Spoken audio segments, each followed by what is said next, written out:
తాకట్టులో ఉన్న బంగారాన్ని విడిపించి ఆ రోజు ఆన్లైన్ రేటుకే మేము కొంటాం. Sharma gold company. ఉగాది శుభాకాంక్షలు రమ్మగారు. ఉగాది శుభాకాంక్షలు జయ.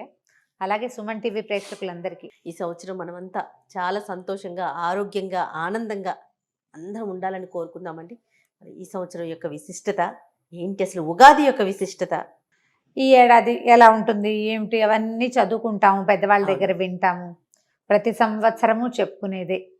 ఏడాది మారుతుంది, సీజన్ మారిపోతుంది, ఋతువు మారింది, మాసం మారింది. మనం ఏమైనా మారుతామా? మనం మార్చుకోవాల్సినవి కూడా ఉన్నాయా? మనం మారుతాం ఆకారం పరంగా. ఏమిటి ఏమిటో మార్చుకోవాల్సినవి ఏంటనేది మనం మాట్లాడుకోవాలి. జీవనం అంటే ప్రతిసారి మనం ఈ ఉగాది పండగ అనగానే వసంత ఋతువు కదా. అవును. మళ్ళీ సంవత్సరం మొదలవుతుంది, దీంతో కొత్త ఋతువు వస్తుంది. మధుమాసం అంటాం. మధుమాధవ మాసాలు రెండు. ఇది వసంత ఋతువు. మధుమాసం అంటే చైత్రమాసం, మాధవ మాసం అంటే వైశాఖ మాసం. ఈ రెండు మాసాలు కలిపి ఈ ఋతువుగా నిర్ధారించారు.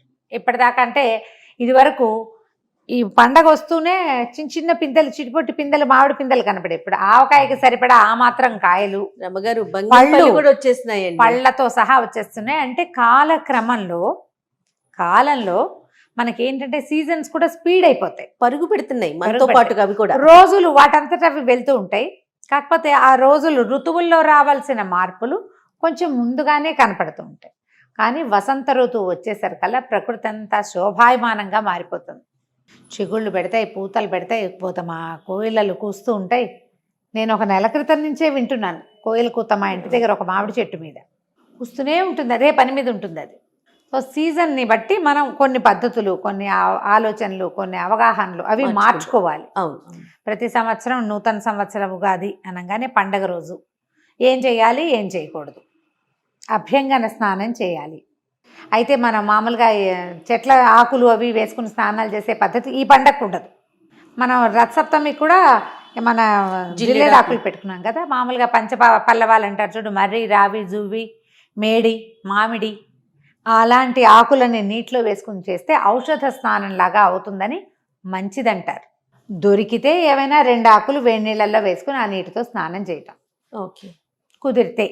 లేకపోతే చక్కగా పెద్దవాళ్ళు చిన్నవాళ్ళకి నెత్తి మీద నూనె పెట్టి చక్కగా దీవించి ఆయురారోగ్య ఐశ్వర్యాలతో ఉండాలని, అమ్మకడుపు చల్లగా ఉండాలని దీవించి నూనె రాయటం, అభ్యంగన స్నానం చేయటం, ఉదయమే పొద్దున్నే స్నానం చేయటం. తర్వాత ఏమో నింబఫల భక్షణం అంటే వేపూత తినడం. పూతని పూతగా తినం కాబట్టి ఆ పూతతోటి షడ్రుచుల మేళవింపుతోటి ఉగాది పచ్చడి చేసుకోవటం, పచ్చడిని స్వీకరించటం, దైవ ధ్యానం, దైవ ప్రార్థన, దైవ పూజా విధానము అన్నీ చేసుకోవటం. దాంతోపాటుగా చక్కగా షడ్రసోపేతమైన రుచికరమైన పదార్థాలని తయారు చేసుకుని దేవుడికి నివేదన చేసుకోవటం. మన ఆరాధ్య దైవం ఎవరో, మన ఇంట్లో పూజా విధానం ఏమిటో దాన్ని బట్టి. తర్వాత ఆహార స్వీకారం మంచిది. ఏమనాలి దీన్ని, పంచభక్ష పరమాన్నాలు, నవకాయ పిండి వంటలతోటి భోజనం చేయటం. తర్వాత సాయంకాలం లేదా మధ్యాహ్నపు వేళైనా మనం పంచాంగ శ్రవణం చేయటం మన విధిగా ప్రతి సంవత్సరము చెప్పుకునేదే.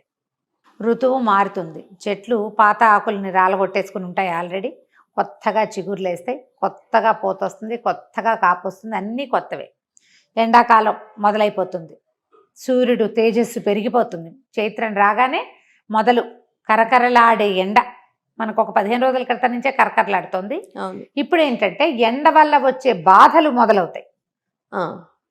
దీన్ని సబ్సైడ్ చేయటం కోసం, ఎండాకాలంలో వచ్చేటువంటి రకరకాల అనారోగ్యాలని తగ్గించుకోవటం కోసమే మనం ఈ వేప పూత తినటం, వేప చెట్ల గాలిని ఆస్వాదించటం, మామిడి రెమ్మలతో పాటుగా వాకిలికి తోరణాలు కడతాం, మామిడి రెమ్మలు, వాటితో పాటుగా వేప కొమ్మలు కూడా కట్టుకోవటం. మేము మాత్రం యథావిధిగా ఇంత ఇది తెప్పించుకుంటాను జయ. నాకు వేపగాలి మహా ఇష్టం. ఈ ఏర్పాటు చేసుకోవటం, వేపాకులు చక్కగా వాకిళ్ళు తుడిచి ముగ్గులు వేసుకోవటం, ఇవన్నీ మనం ఏటా ఎప్పుడు పండక్కి చేసేవి. అవును. అయితే ప్రతి సంవత్సరము మనం ఒక కొత్త ఆలోచన చెయ్యాలి. ఇప్పుడు ఈ సంవత్సరం మనం ఏం చేస్తాం, ఇది వింటాం కదా ఈ పండక్కి, పంచాంగ శ్రవణం చేయటం వల్ల ఒక విశేషమైన ఫలితం ఉందని చెప్తారు. నిరుడు కూడా ఈ మాట చెప్పినట్టే గుర్తుంది నాకు. అవును. మన జాతకాల్లో ఏవైనా దోషాలుంటే పంచాంగ శ్రవణం వల్ల అవి తగ్గిపోతాయంటారు. ఈ ప్రత్యేకమైన రోజున మనం ఇది వింటే అవి తగ్గిపోతాయి. ఓహోహో. మనకేవో గ్రహదోషాలు ఉన్నాయి, అవునవును. ఎవరో గురువు నీచంలో పడ్డారు, ఇంకోళ్ళు ఎవరో ఉచ్చంలో పడ్డారు, వాళ్ళు ఉచ్చంలో ఉండి వీళ్ళ నీచంలో ఉన్నా మనకి సమస్యలు వస్తాయి. రాజపూజ్యం 2 అవమానం 16 ఉంది, అదే కదా చూస్తాము. అవును. అప్పుడు కొంచెం బ్యాలెన్స్ అవుతాయి, సమస్యలు తగ్గుతాయి. పంచాంగ శ్రవణం విధిగా చేయాలి. పంచాంగాన్ని ఇది మన ఉగాదికి కవి సమ్మేళనం చేయటం కూడా మన వాళ్ళు అదొక ఆచారం, ఒక సంస్కృతి కింద. స్నేహితుల్ని కలుసుకోవటం, లైక్ మైండెడ్ పీపుల్ తోటి మాట్లాడటం. ఓకే. దీంతో పాటుగా పండగ రోజు పొట్లాడుకోవద్దు, గొడవ పడద్దు. ప్రతి పండగకి చెప్తాం. ఈ ఉగాది పండగ ఏంటంటే సంవత్సరపు మొదటి రోజు కాబట్టి సాధారణంగా పెద్దవాళ్ళంతా చెప్తారు, తొలి రోజున సరిగ్గా ఉంటే మళ్ళీ రోజు కూడా సరిగ్గానే ఉంటుంది. తొలి రోజు సరిగ్గా ఉండాలంటే పండగ రోజున సక్రమంగా ఉండాలి. ఏదో చిన్న విషయం మీద చిలికి గాలివాన చేసుకుని కొట్లాడుకోవద్దు. ఏవైనా గొడవలు ఉంటే సార్ట్అవుట్ చేసేసుకోండి. వస్తువులు పడేసుకోవటం, పారబోసేసుకోవటం, ఎక్కువ వండి పడేయటం లాంటివి చేయబోకండి. మనం జాగ్రత్త వహించవలసింది. స్నేహితులతోటి ఏదైనా ప్రాబ్లమ్స్ ఉంటే వాటిని సార్ట్అవుట్ చేసుకోండి. చుట్టాల్లో ఉన్నా కూడా చక్కగా కలిసి ఒక ఇద్దరు ముగ్గురు స్నేహితులను వెళ్ళి చూసి రావటము, కాస్త అట్లా వ్యాహ్యాలుగా బయటికి నడిచి వెళ్ళటము, చల్లగాలి, దేవాలయ సందర్శనం చేయటము. తొలి రోజున చేసాం దేవాలయ సందర్శనం, మనసు ప్రశాంతంగా ఉంది. ఏడాదంతా ప్రశాంతత ఉంటుంది, న్యాచురల్లీ సహజంగా జరగడం అవకాశం ఉంది. లేదా మనకే ఏదైనా గొడవ వచ్చినా పండగ రోజున హాయిగా ఉన్నావు, ఇవాళ ఏమిటి ఇలా ఉన్నావు అని సర్దుకుంటాం. కనీసం సర్దుకునేందుకు అవకాశం ఉంది. మైండ్ సెట్ ఇట్లా ఉంచుకోవాలి. ఈ చెట్లు ఎలాగైతే కొత్తగా చిగుర్లేసి మళ్ళీ పూయటానికి కాయడానికి సిద్ధపడతాయో అలాగే మనం చేసిన తప్పులు ఏమైనా ఉంటే వాటిని వెనక్కి వదిలేసి మళ్ళీ జీవనారంభానికి చూసుకోవాలి. మనకు ప్రకృతి అదే కదా చూపిస్తుంది. ఏటా చూస్తాం, కానీ మనం ఏం చేస్తామంటే తప్పు నెమరేసుకుంటూ ఉంటాం, గుర్తు చేసుకుంటూ. పొరపాట్లు తప్పులేమో పునరావృతం చేస్తాం, దుస్సంఘటనలేమో ఎంతసేపు నెమరవేసుకుంటూ ఉంటాం, పోట్లాటలు నెమరేసుకుంటాం. మానేయాలి. అది ఏది ఆగదు, కాలము ఆగదు. ఆగని దానికి ఎందుకు మనం వెనకది చెప్పుకుని మన పెళ్ళైనప్పుడు అంటుంటారు 30 ఏళ్ల క్రితం అయిన పెళ్లి రోజు 30 ఏళ్ల క్రితం జరిగింది, అప్పుడు ఏదో అయ్యింది, ఇంకా ఎన్నాళ్ళు చెప్పుకుంటారో. ఏవో స్వీట్ నథింగ్స్ అయితే చెప్పుకోవాలి, గొడవలు కొట్లాటలు ఎందుకు అనవసరంగా, మనసు పాడు. ప్రస్తుతపు ఇది కూడా పోతుంది కదా. ఈ పని చేయబోకండి. వేపపూత తప్పనిసరిగా పిల్లలకు కూడా స్వీకరించేలాగా చేయండి. షడ్రుచుల సమ్మేళనమే జీవితం. ఉప్పు పులుపు, తీపి కారం, చేదు వగరు. చేదు తిన్నాక వగరు మిగులుతుంది, అవును కదా. కానీ మనకు తెలుస్తుంది. ఈ చేదుని వగర్ని కూడా మన జీవితాల్లో కలుపుకోండి. అన్నీ స్వీకరించాలి. ఎందుకంటే ఈ కాలంలో ఏంటంటే ఒకరోజు కింద అవుతుంది, ఒకరోజు మీద అవుతుంది. పగలు రాత్రి లాగానే జీవితంలో ఇన్ని రుచులు వస్తూనే ఉంటాయి. ఏదైనా ఒకే రుచి ఉండిపోదు ఎల్లకాలం, ఒకదాని తర్వాత ఒకటి ఉంటుంది కదా. అందుకని ఈ షడ్రుచుల సమ్మేళనమైన పచ్చడిని ఇప్పుడు తినిపిస్తారు. మనం ఏటా ఇవే మాటలు, ఇవే కబుర్లు, ఇదే విషయం మాట్లాడుకుంటూ ఉంటాం. ప్రతి పండగ రోజున అభ్యంగనం చేయాలి, ఇలా మంచి మాట్లాడుకోవాలి, దేవతార్చన చేయండి, భగవత్ సాన్నిధ్యంలో కొంచెం సేపు గడపండి, ఇంటిల్ పాది చక్కగా స్నేహంగా ఉండండి. చెప్తూ ఉంటామా, చేస్తూ ఉంటున్నామా లేదా, అదే ఆలోచించుకోవాలి. అది కదా ఆలోచించాలి. ఆలోచించండి. పండగకి 2 రోజుల ముందు నుంచే మనం ప్రిపరేషన్ మొదలు పెడతాం కదా. ప్రిపరేషన్ చేసేటప్పుడు ఏం చేస్తాము, నీట్గా లేని దాన్ని సరి చేసుకుంటాం, ఇల్లు ఉడిచేస్తాం, తుడిచేస్తాం, ముగ్గులు పెట్టేస్తాం, వాకిళ్ళకి చక్కగా పసుపులు రాస్తాం, తోరణాలు కడతాం, కొత్త ఇవి అలంకారాలు చేస్తాం, దుప్పట్లు గిప్పట్లు అన్నీ కొత్త వేసుకుంటాం. కొత్త బట్టలకి చాలా మంచిది ఉగాది పండగ. కొత్త బట్టలకు పసుపు పెట్టి చక్కగా కొత్త బట్టలు వేసుకుంటాం. ఇవన్నీ కొత్తవి చేస్తున్నాం కదా, ఇవన్నీ బాగు చేస్తున్నాం కదా. మానవ సంబంధాలు కూడా బాగు చేసుకోవద్దు. ఖచ్చితంగా పాత కక్షలు, కార్పణ్యాలు, గొడవలు అన్నీ వదిలేసి మళ్ళీ ఫ్రెష్ స్టార్ట్. అంతే. నేను ఒకనే స్టార్ట్ చేస్తే సరిపోతుందంటే లేదు, వాళ్ళకు కూడా చెప్పండి. అందరికీ ఇదే మాట. అంతే కదా. పోనీ అడిగేదో మన వైపు నుంచి వేద్దాం. అదే అంతే కదా. మనం స్టార్ట్ చేస్తే ఆటోమేటిక్గా తొలెడుగు మనం వేస్తే మలెడుగు ఎక్కడో చోట పడుతుంది. చేయాలిగా, ఖచ్చితంగా చేయాలండి. ఇలా ఆలోచించాలి. ఇప్పుడు మనకి ఇప్పుడు మన వైపే కాకుండా నార్త్ ఇండియాలో కూడా అంటే రాముడు తిరిగి వచ్చిన రోజని భావిస్తారు వాళ్ళు. అందుకని ఏం చేస్తారంటే మనకి మన శ్లోకాల్లో కూడా చెప్పబడింది నిమ్మఫల భక్షణము, తర్వాత ఏమో ఇది పతాకావిష్కరణ. మన ఏమనాలి దాన్ని, జెండా, కాషాయ జెండా ఎగరేస్తారు. ఓంకారం కానీ స్వస్తికం కానీ రాసి ధ్వజారోహణ అంటారు. ధ్వజారోహణం అంటే ఈ రోజున కాషాయపు జెండా, కాషాయము హిందుత్వానికి ప్రతీక, అవును, మన భారతదేశానికి ప్రతీక. దాంట్లో ఓంకారం కానీ స్వస్తిక్ కానీ ఏదైనా ఒక దాన్ని రాసి ఎగరేస్తారట. ఎగరవేసే వాళ్ళు ఇదివరకు ఇంటి మీద ధ్వజారోహణ చేసాం. లాస్ట్ ఇయర్ ఈ సంగతి విని మా ఫ్రెండ్ ఒకడు చెప్పాడు నాకు, మేము ఇవాళ తింబఫల భక్షణ చేసాం, ధ్వజారోహణ కూడా చేసాం, మా ఇంటి మీద కాషాయ జెండా ఎగరేసాము అని. అంటే ఇది హిందుత్వము అని భావించకండి, మనకు పురాతన కాలం నుంచి ఉన్నదే. హిందుత్వ భావాల్ని పెంచి పోషించడం కాదు. మనం ఈ రోజున అలా రాముడు అయోధ్యకి తిరిగి వచ్చిన రోజట ఈ రోజు, అందుకని వాళ్ళు పండగ చేసుకునేవాళ్ళు, వాళ్ళు ఇలా చేసుకున్నారు. మనం కూడా చేయొచ్చు, ఆసక్తి ఉన్న వాళ్ళు చేయండి.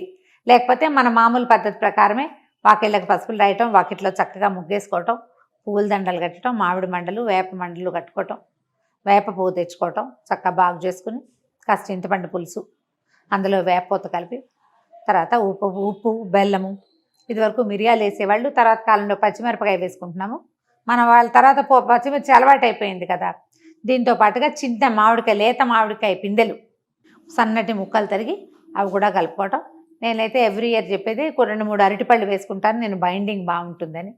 ఎవరెవరి అలవాటు బట్టి కొన్ని చోట్లేమో దాన్ని ఉంటారు పుట్నాల పప్పు వేస్తారు, చెరుకు ముక్కలు వేసుకుంటారు, దానిమ్మ గింజలు వేస్తారు, జామ పళ్ళ ముక్కలు వేస్తారు.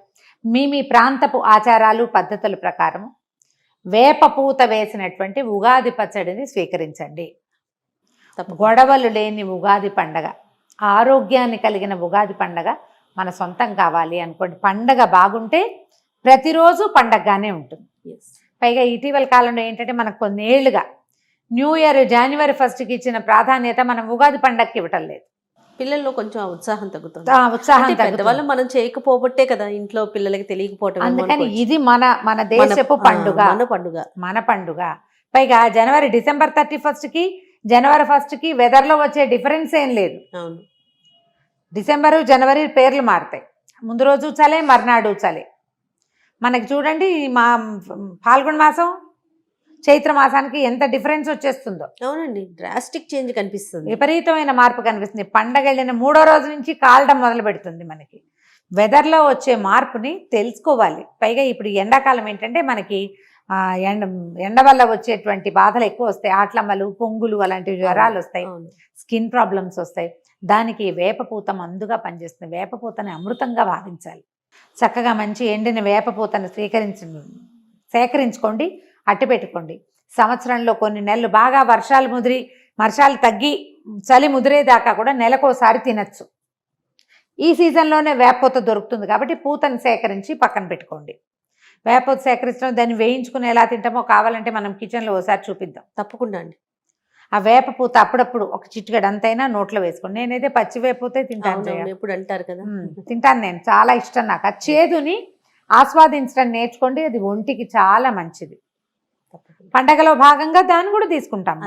అంతే కదా, ప్రయత్నం చేసి చూడండి. ఇప్పటిదాకా ఉగాది పచ్చడి మీ పిల్లలకి టేస్ట్ చూపించకపోతే ఈ సంవత్సరం అట్టే చేదు లేకుండా కొంచెం తీపి ఎక్కువగా వేసైనా సరే ఒక్క స్పూనైనా ఉగాది పచ్చడి అలవాటు చేయండి. పండగ రోజున పొద్దున్నే లేవండి, తల స్నానం చేయండి, దేవుడికి దండం పెట్టుకోండి, ఉగాది పచ్చడి తీసుకోండి. మధ్యాహ్నం మీ తాలూకు గ్రహ ఫలితాలని తప్పకుండా వినండి. ఫ్యూచర్ ఈ సంవత్సరంలో రాబోయే సమస్యల్ని మనం సగం తగ్గించుకోగలుగుతాం. పెద్దవాళ్ళు చెప్పిన మాట వినాలి కదా. అంతే తప్పకుండా గారు. నమస్తే. సుమన్ టీవీలో మీ పర్సనల్ అండ్ బిజినెస్ ప్రమోషన్స్ కోసం కింది నెంబర్కి కాంటాక్ట్ చేయండి.